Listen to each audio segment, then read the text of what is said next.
I was a socialist once, he said to me. He said it so boldly, chest puffed out like an exotic bird. He sizes me up, deflates his pride.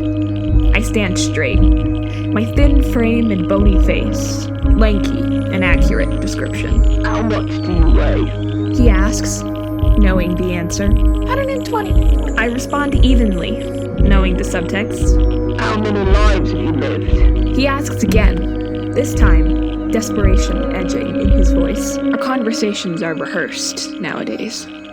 Only 11, sir.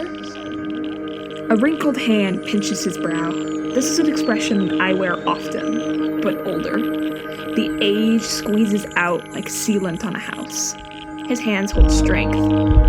Time. We stay silent for a long time, his throat hissing as he speaks, an old church organ of a mouth he has. What has become of us? He is no longer a child. I do not remind him of this. Irony. I am growing younger. He remembers anyway.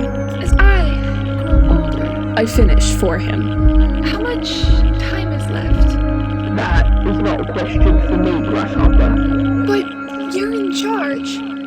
The nymph laughs. That is your youth token, Grasshopper. I have no time left to command. But I've not had enough time with you. And I've spent my whole lifetime with you. Does it hurt? The molting? Only if you want it to. Why would anyone want it to hurt? Sometimes pain makes change feel meaningful.